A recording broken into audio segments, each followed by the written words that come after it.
What we want to do now is go into a seminar which is entitled The Mind of the Machine.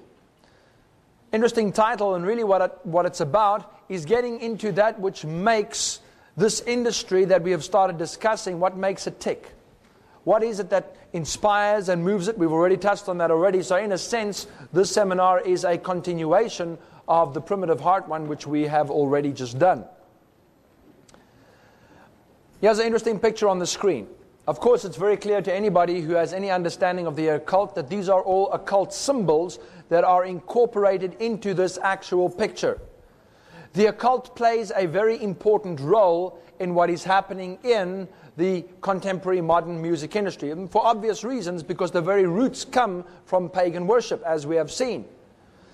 Of course, all the symbols that are involved represent something. I'm not going to go into the representation of every single symbol, but all of them have their pagan roots. For example, the cross represents the crossroads between the physical and the spiritual worlds. The moon at the bottom there, which may be a little dim to you as you are looking at it. That little moon down there represents the female deity. Of course, the star, the pentagram, is a very important sign in the occult ritual service. And of course, we have the death mask here represented by the skull on the picture. You will see at the back the light behind the whole picture. That represents the solar god, the sun god, as it were. And then, of course, you find the serpent with its tail in its mouth, which, and of course, biblically we know that he's represented by the serpent, that old serpent, or the dragon, the devil. And it also represents the eternal circle of power and protection, of course, in the occult sense of the concept. So all these symbols you will find from time to time on record covers, somewhere represented in many of the things we see. Many of the videos you will see many of these symbols appearing on if you're watching MTV or any of those music programs. Jethro Tull, for example, in one of their recent releases, released an album entitled .com.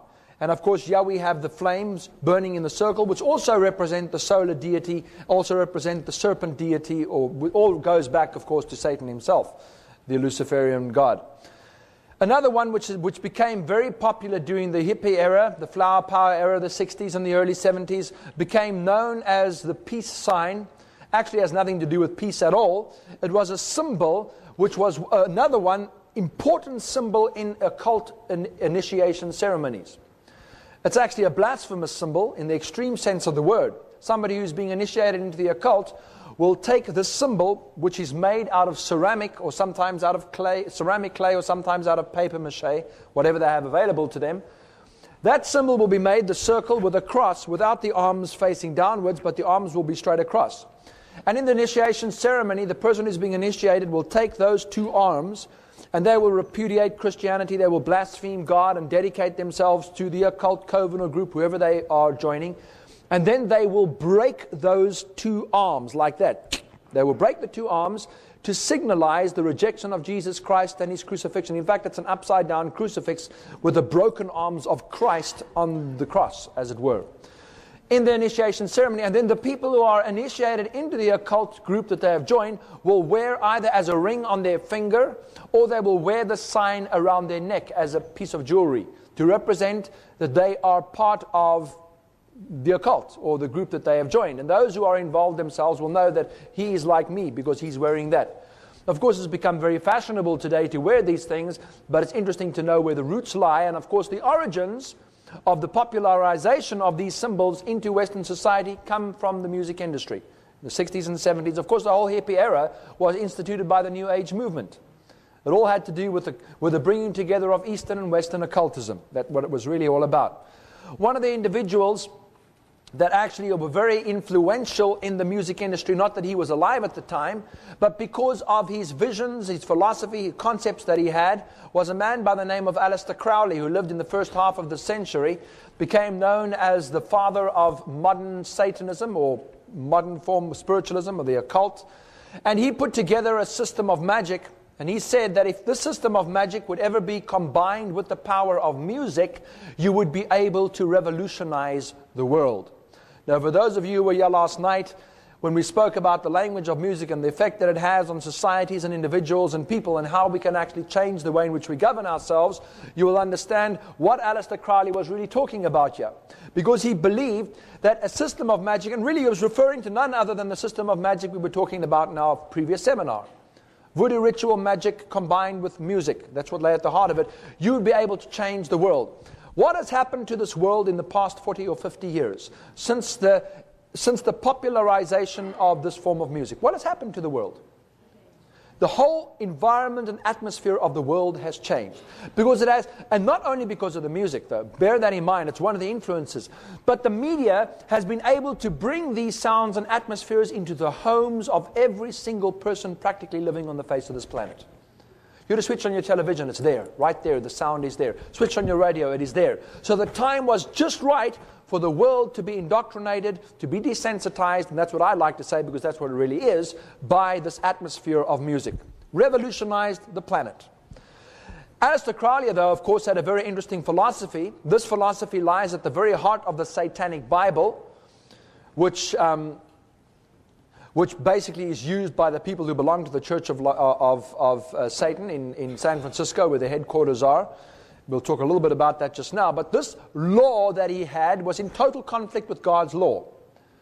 And the law was, do what thou wilt is the whole of the law under love. Of course, we're not talking about the biblical definition of love here. So basically the concept was, whatever you feel like doing, do that. Don't let anybody tell you what to do. You remember last night when we looked at the philosophy that lay behind the music industry. Bryan Adams, for example, made an interesting statement where he said, we don't want to be bound by what we are told is right and wrong. Do what you want to do. If it feels good, do it. That was the whole concept. That was the whole philosophy that lay at the very heart of the downfall of many of the greatest nations around the world. Historical and indeed present as well. So, Aleister Crowley put together the system of magic, and the system of magic incorporated the concept, ultimately when brought to fruition, that we would just go ahead and do what we pleased. But of course, when you are dealing with fallen human nature, that ultimately means chaos, anarchy, chaos in the world, and that's what we are seeing today, the fruits of following some of these philosophies. Of course, Aleister Crowley was the man who wrote this in his book, the Book of Thoth. And he writes here, and basically what he is doing is he's actually channeling for Satan himself. So this is the devil speaking through Aleister Crowley, and the devil says, yeah, through Aleister Crowley, this man who is actually followed and worshipped by most of the musicians in the music industry today, because they follow his philosophy, because they also believe that you could revolutionize the world through the music, as we saw in the statements that they made themselves. Steal the children from their parents' world. You remember the statement by David Crosby. Mick Jagger, who said, we are after the minds of the people, and so are most of the new groups. So they understood this, and this is the philosophy of the man who channels Satan, and Satan says, I have feasted myself on the blood of the saints, but I am not suspected of men to be their enemy. For my fleece is white and warm, for my teeth are not the teeth of one who tears, and my eyes are mild, and they know me not as the chief of the lying spirits. Interesting admission, don't you think, that he is making in the statement, isn't it? He knows he's the chief of the lying spirits. He's telling you through his own channel. And basically what he's saying is, I am the wolf dressed up in sheep's clothing, and you don't know it. And bear in mind that what we are dealing with in this so-called musical form that we have been touching on has been something that should have been beautiful, the sheep, but actually is, which we think is a sheep, but is really a wolf. He goes on to write, beautiful art thou, O Babylon, Babylon, thou mighty mother that rides upon the crowned beast. Let me be drunken upon the wine of your fornication, and let your kisses wanton me to death. This is the kind of philosophy and concept that lies behind what motivates the people involved in the music industry. They don't only follow the musical agenda of Aleister Crowley, but they follow his occult teachings and doctrines as well. So you get some idea as to what lies in the mind of a man who inspired a whole industry to do what it is doing today. From Aleister Crowley, of course, the Church of Satan was born. And Anton LaVey, of course, became the high priest of that church and formatted and put together the Satanic Bible, of which that law is the heart of that Bible. He's dead today, by the way. Interesting story. Those of you who know St. Helena, which is down in the States, that was where Ellen White retired at Elmshaven in St. Helena. Very interesting story when I was down there. I discovered that, and of course, here's the high priest or the prophet of the devil. And we know that Ellen White for us was the prophet of the Lord. He had a special message for God's people at the end of time. That very right next door to Ellen White is the home of Anton LaVey. The church next to Elmshaven is the church of Anton LaVey, who was the high priest of Satan. Of course, as I say today, he was dead. I found that very intriguing. I don't know if it was some kind of swipe the devil was trying to take at the Lord, but it's interesting that the prophet of the devil found his home right next to the home of Ellen White before she died. Anyway, so these, and by the way, many of the leading musicians in the music industry today, including Mick Jagger and many of the musicians who are part of the industry, the big names, are actually many of them members of this church that is on the screen here. Another woman who was very influential in this whole thing was a woman by the name of Blavatsky, who lived in 1831 to 1891. And of course, she was probably one of the most important single figures in the occult revival of the 19th century. While the Lord was raising up a church and a prophet, the devil came along and he raised up his own prophet as well. And like Ellen White, Helena Petrovna Blavatsky was a very prolific writer. She wrote many, many, many books. One of the books she wrote was a book entitled The Secret Doctrine, which was released in 1888, in which she attempted to reconcile Eastern and Western occultism. Of course, she was the founder of a religious system, if I could call it that, known as Theosophy, the Theosophical Society. And Helena Petrovna Blavatsky, this woman's teachings lay at the very foundation of the New Age movement. In fact, her books are really the textbooks of the New Age movement. And of course, it was the New Age movement that brought the whole hippie era, the peace, flower power era into vogue, and through the music. It was through music that it was actually popularized around the world. So she's another very important figure, and many of the people in the industry follow the teachings of Helena Petrovna Blavatsky, even though not directly, many of them in so much as that they are actually followers of the New Age system or philosophy. Jim Morrison, of course, was a follower of Aleister Crowley as well. And here's an example. I can only give you examples. There are many of these. In fact, I've taken so many out because I would be the whole day here if I was doing this. But an example of one musician who in those years was actually a follower of the occult teachings. He believed, for example, that he was possessed by the demon or the spirit of a dead Indian chief. And when he got married at a satanic ritual Wicca wedding in 1970.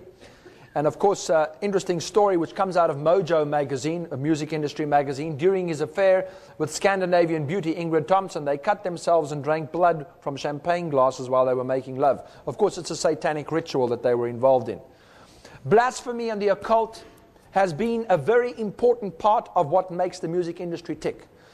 People sometimes say, well, that's just a gimmick to popularize things. It is sometimes, but it's not just a gimmick. It is what actually motivates and drives the industry. They use it to educate society. And of course, here on this magazine, Select, you find this musician named by the name of Gay Dad.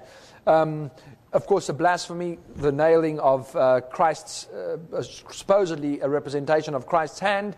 And this is obviously a stigmata, if you could call it that. And it says, it's a miracle, Gay Dad resurrects British pop. Some of the blasphemies veiled. Another group by the name of Black Sabbath, in their coming together recently, once again, they've had quite a few of these reunions. They advertised in this magazine, Remember the Sabbath. Of course, the Sabbath is written in black, which represents the Black Sabbath, the band Black Sabbath. And of course, Ozzy Osbourne in recent years has become very popular with his TV program that he has had.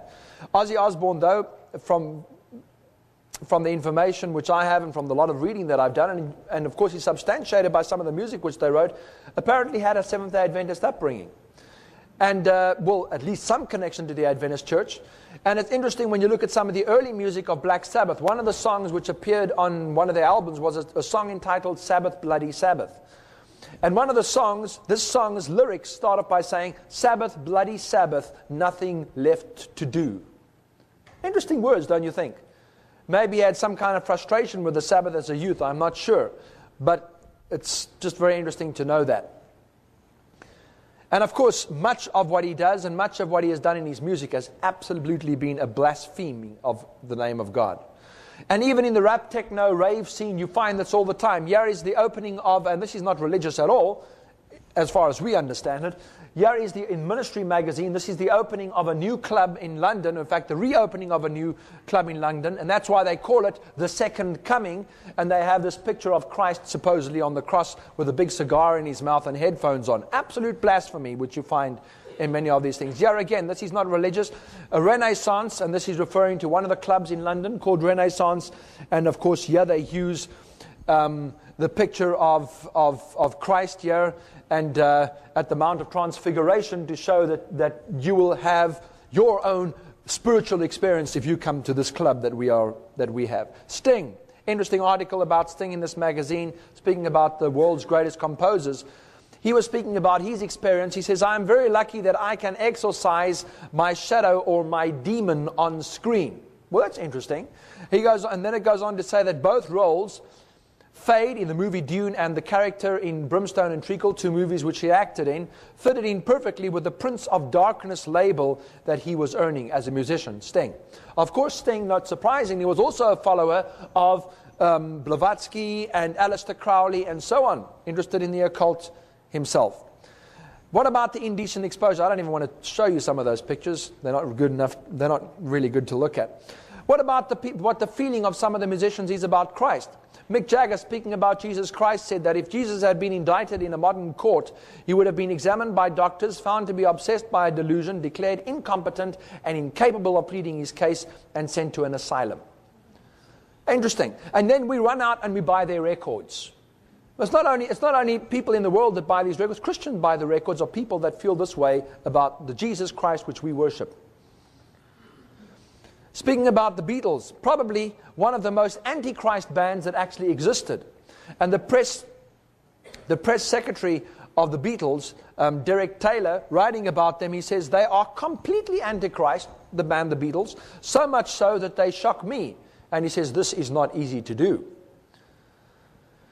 Writing about his feelings about Christianity, Ringo Starr in Playboy magazine said that we are not just anti-Christ and anti-Christian, Jesus is dead.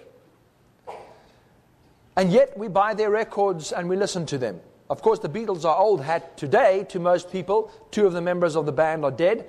But this is the way in which they saw our Savior, who I know and you know is a risen, living Savior whom we serve. And I don't even want to share that quote with you, quite frankly. Mojo magazine, speaking about the connection of rock, and this is one of the leading magazines in the industry, by the way, speaking about the connection of rock and roll with the devil. And here's the dark side at the bottom. It says, you probably can't read it from there, but it says how rock and roll really did dance with the devil. And it did indeed. In fact, in Ultra Kill magazine, you'll read a statement or an article in the back of the magazine, another industry magazine, where they will confirm what I told you in my previous seminar. And the article was entitled The Truth About the Devil. And here in the article they say, but what about the musical connection with all of this, the devil? Well, even before heavy metal, the devil took an interest in rock and roll.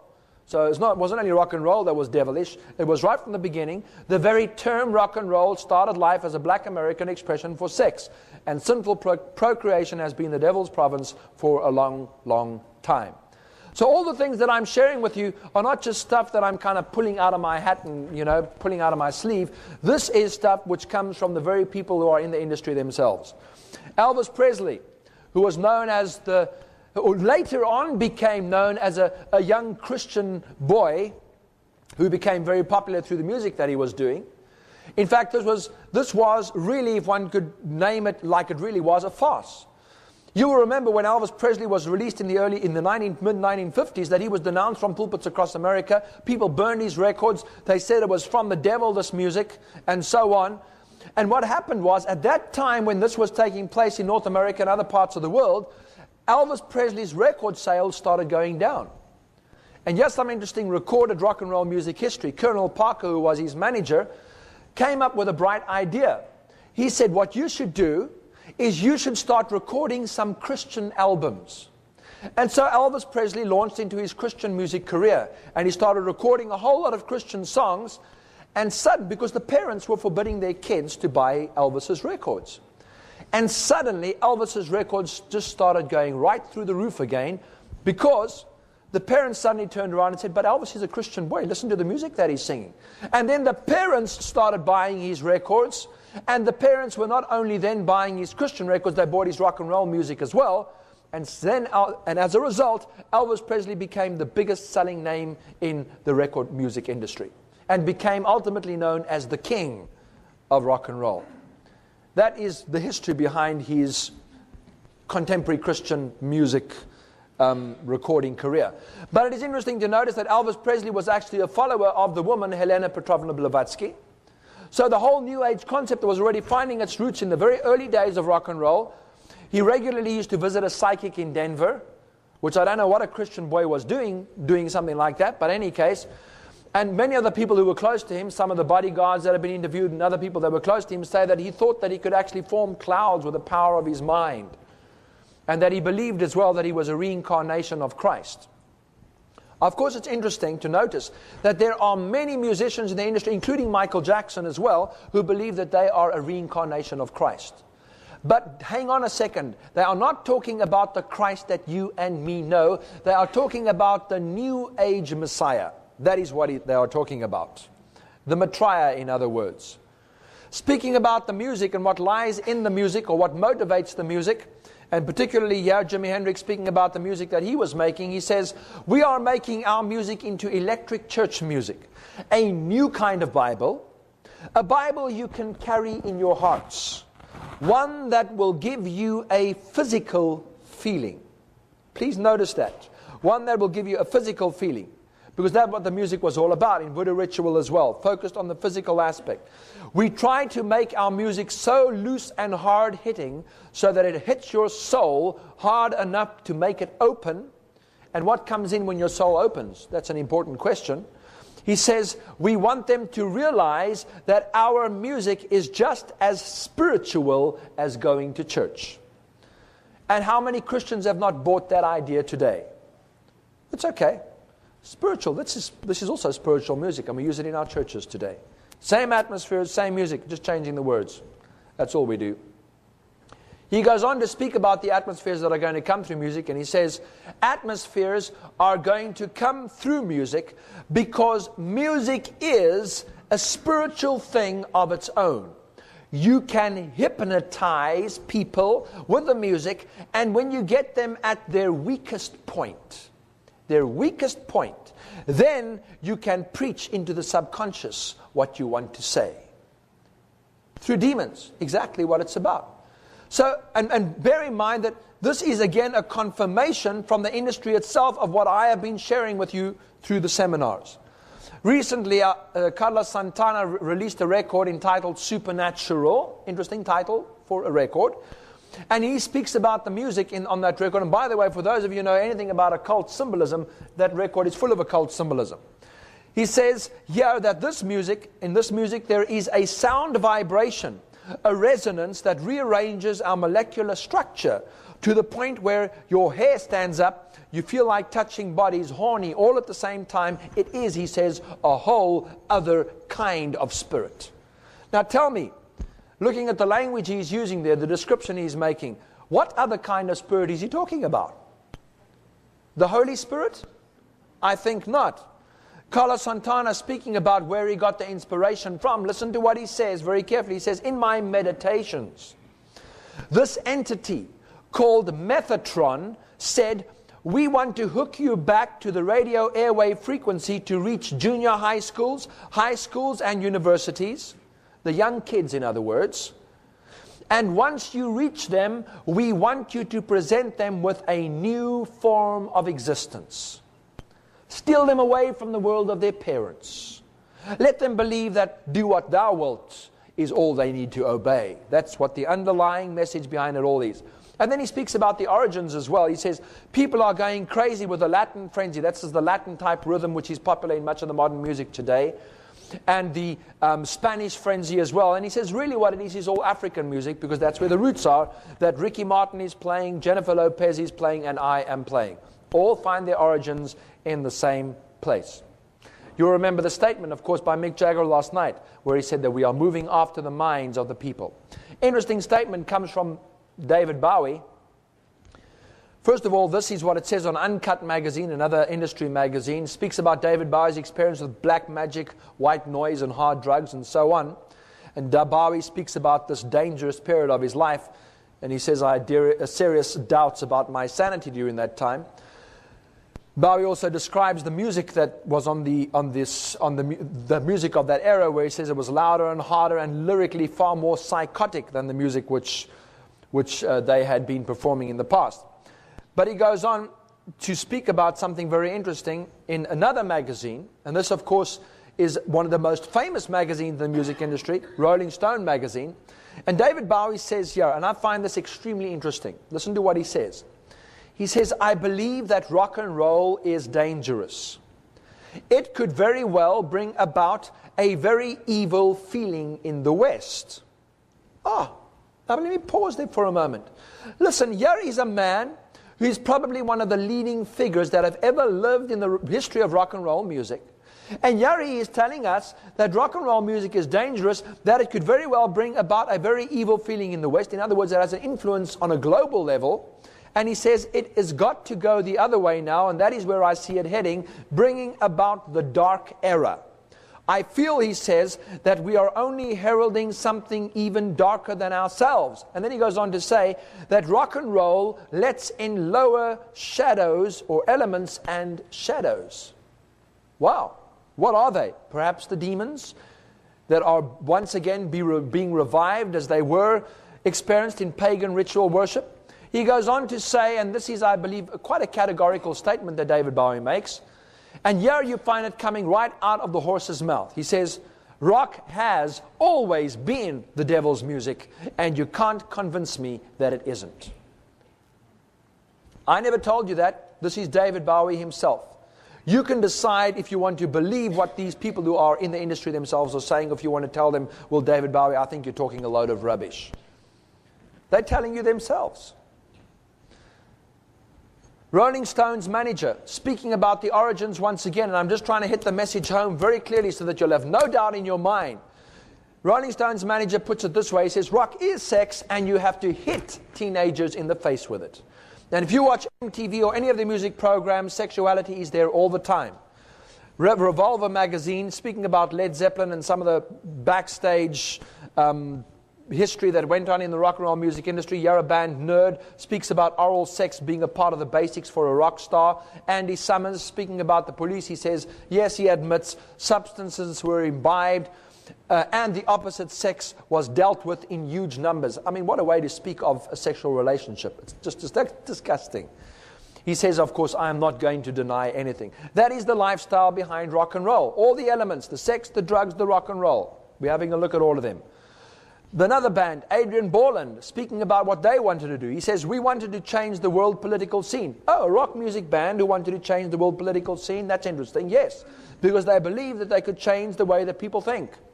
And he went on to sing also, of course, we were shy, middle-class Surrey boys who wanted to get laid.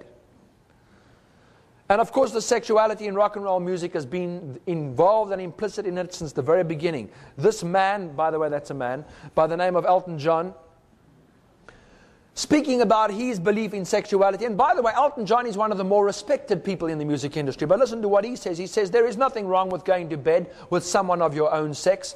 I think people should be more free with sex. They should draw the line at goats. Disgusting, but that comes from one of the respected people in the music industry. Michael Jackson, of course, is much in the news today again. We'll never know. Of course, he's being accused, or we may find out at some stage, of child abuse and all these kinds of things. We'll have to see if he's guilty or not guilty. This band, of course, which I mentioned last night, this new Russian band, one of the gimmicks they have is these two girls making out with one another on their videos to popularize their music. Sexuality is there, and the most perverse kind of sexuality is there in the music scene today. You just have to switch on your television and watch the music videos, and you will see the underlying sexuality all the time in the music. The Bible, of course, teaches us very clearly, thou shalt not lie with mankind as with womankind, it is an abomination. Speaking about the men leaving their natural use of the woman, burned in their lust one towards another, men with men working that which is unseemly, and receiving in themselves that recompense of their error which was meet. In other words, the reward which they deserved for what they had done.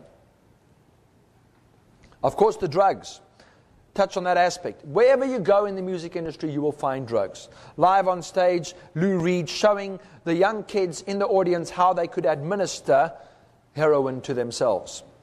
And of course, the arrests of so many musicians, Keith Richards, Elton John, Paul McCartney, all arrested for drugs. And of course, today it happens all the time. You open the newspapers, drugs, and the rock and roll connection is there wherever you look. Obsessed. Of course, Anton LaVey was obsessed with the founder of the Church of Satan. Kurt Cobain was obsessed with Anton LaVey, the founder of the Church of Satan. And he actually wanted Anton LaVey to play the cello on his piece of music called Nevermind.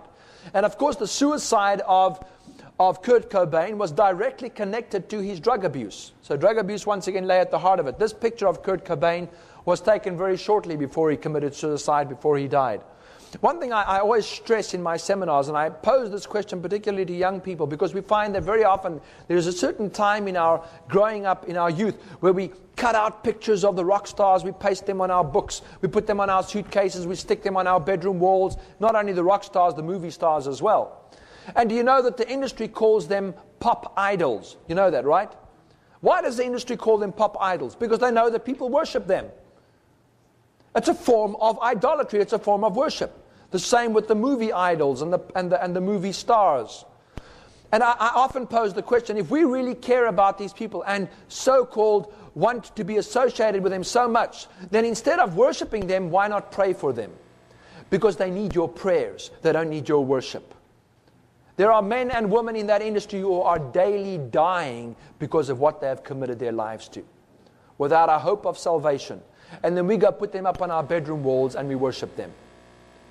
Pray for them. They need your prayers. The attitude of the music industry, I'm not going to go through the statement here.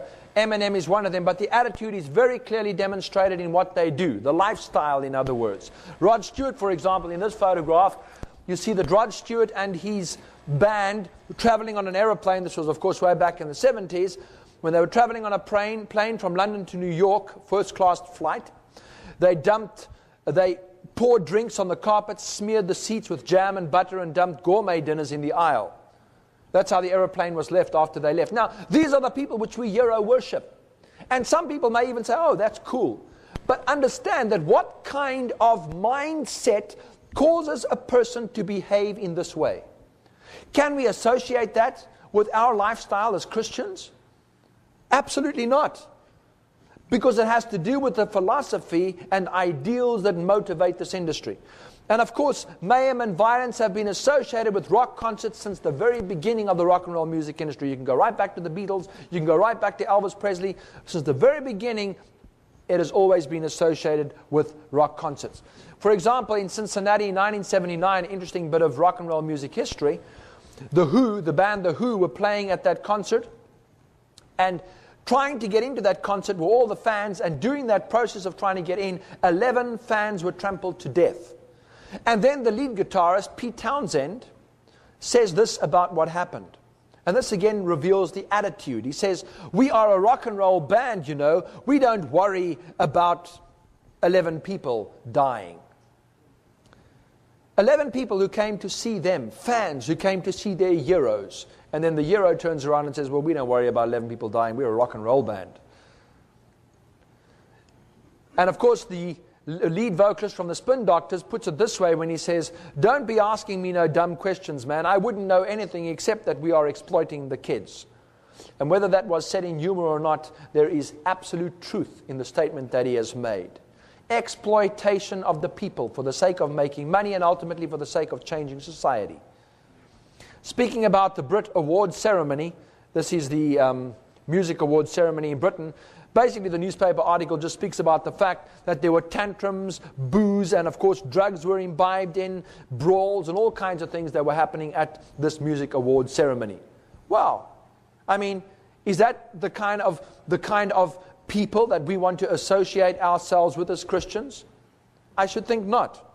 But yet we run out and buy their records. Marilyn Manson, of course, lies at one of the extreme ends of what is happening in the music scene. Speaking about his life, in Rolling Stone magazine, he says, my life over the past few years has been a slow form of suicide. And it's a fact, because that is what the whole lifestyle is all about. hip-hop music scene spoken of here in Time magazine speaks about the fact that hip-hop has changed the face of a nation. And indeed it has. Hip-hop was not the only music style responsible for this. And it goes on to say in the article, there's more to rap than just rhythms and rhymes. After 2 decades, it has transformed the culture of America. For the better or for the worse, that is the question that we have to answer. Here's another one. Speaking about the rave music scene, Cosmopolitan magazine was speaking about this. They say, at a time when ecological issues have elbowed their way into the popular consciousness, the neo-pagan earth worship of some adherents of rave is becoming increasingly popular. So again, once again, it confirms the fact that the whole concept of pagan worship and its connection with the occult lies behind all the musical forms that we are experiencing today in this planet. All words are subordinate to the beat, because that is what lies behind the whole issue. A positive spiritual force, they say, in many young lives, and it combines archaic, ancestral tribal influences with technology and Siberia. There is something truly primal and compulsive in the way that the rhythm and the lights capture one at the rave. And by the way, referring to the DJs in the rave, music scene, and this, of course, comes from one of their own sources. It says, to stretch the religious metaphor, the DJs are the high priests at the rave ceremony, responding to the mood of the crowd with their mixing desks, symbolizing the altar. Now, this is a pagan ritual worship service, the only direction in which the ravers constantly face. Dancing at raves may be construed as the method by which ravers worship the god of altered consciousness. What an admission to make.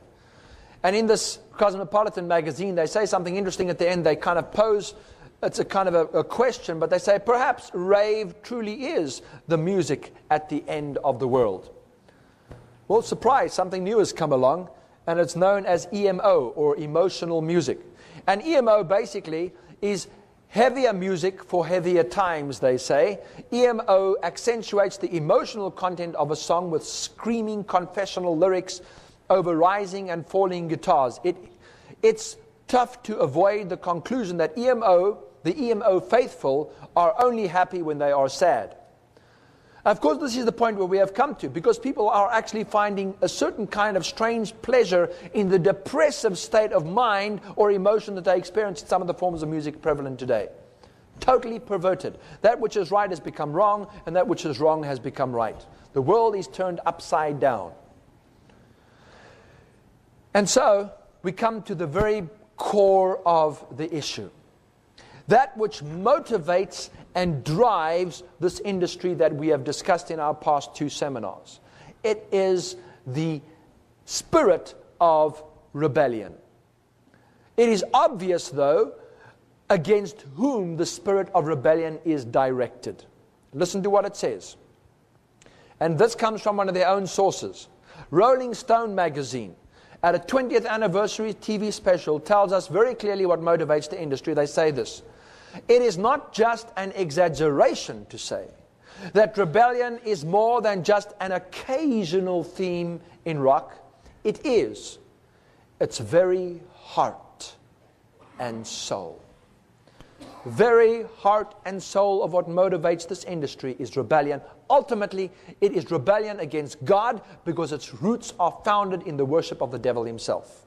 That's where its roots are founded.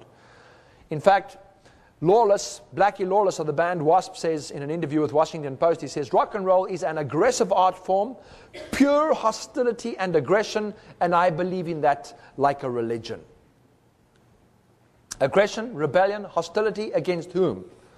We read in 1 Samuel 15 verses 23, coming back to Scripture, where God tells us, He says, for rebellion is as the sin of witchcraft, and stubbornness is as iniquity and idolatry. Every one of the elements that are spoken of in this biblical text are what you find in the industry that we have discussed today in our seminars. The father of rebellion is none other than Satan himself. The father of witchcraft, of sin, is none other than the devil himself, of stubbornness and iniquity and idolatry. You and I need to make a decision whether we are going to in any way associate ourselves with things that fall into this category, or whether we are going to truly try to characterize God's people as they will appear, the remnant of God at the end of time. Those who keep the commandments of God and hold to the testimony of Jesus Christ. Which side do we stand on is the question. I'll tell you a little bit of a story just in closing this seminar. You probably know the story very well. And on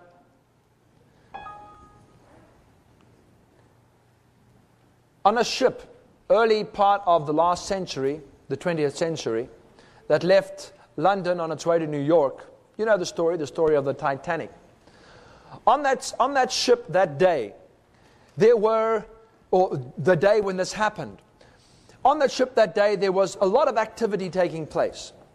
The musicians were down there in the lounge of the ship playing the latest music of the day, the swing, the jazz, the prevalent music of the time. And these musicians were having a really good time with the people that were on the ship. And suddenly this ship struck an iceberg. What happened is as the ship was going down, these musicians that were on the boat eventually found themselves on deck. And these musicians were playing a little song. Suddenly now that music changed. Suddenly when they were faced with the possibility of death, the music changes. And the musicians play a little song called Nearer My God to Thee. You know the story, right? Of course, the very sad thing about the story is that the musicians all perished on the boat that night. Every single one of them died. It was too late. You see, they made their decision to turn to God when it was too late. You and I are on a ship, as it were, today. You and I. We have to make a decision about whether we are going to follow God now when we have the message, or otherwise we may find ourselves in the same situation where we might want to call out to God, but it will be too late. The decision relates to yours and my music that we are making, that we are using in our daily experience, that we are using in our worship, whatever it may be. Make a decision today before it is too late, which God you are going to worship and how you are going to worship that God.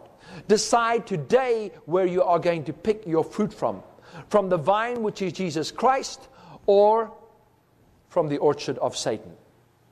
And I thought in closing, maybe before we have our closing prayer, I will do a little instrumental version of that same song, which calls us to draw nearer to God.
quietly bow our heads. Father in heaven, we thank you for the love and mercy which you show us.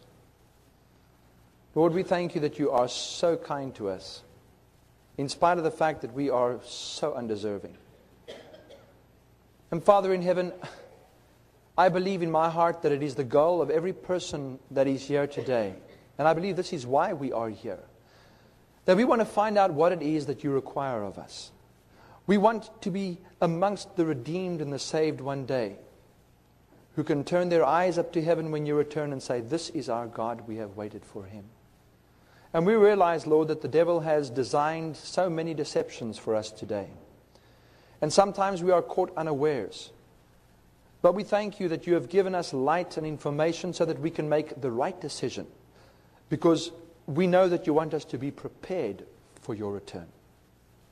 And Father in heaven, I pray that you would touch our hearts through your Spirit speaking to us, that we will clearly see in the light of day and in the light of truth and in the clear contradiction of what we have seen today with regards to music that is being used in the world and that unfortunately also is brought into worship to you, that we will clearly see that it cannot be from you.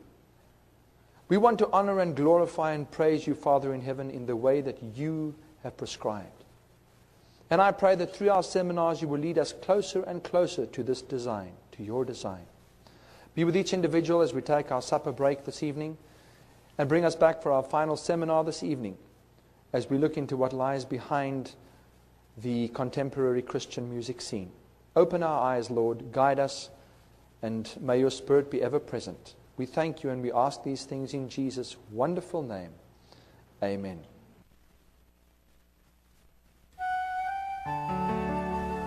Brian Newman's book, From Rock and Roll to Rock of Ages, serves as an excellent complement to the video series, Voices of a Dying Planet. Brian Newman's musical compositions can be enjoyed on 4 CDs containing instrumental and vocal arrangements. Amazing Discoveries also carries a full line of videos covering such topics such as creation versus evolution, Bible prophecy, current world events, and a healthier lifestyle. The following titles can be obtained through our online catalog. For the Father waits over the way to prepare us a dwelling place there in the sweet by and by.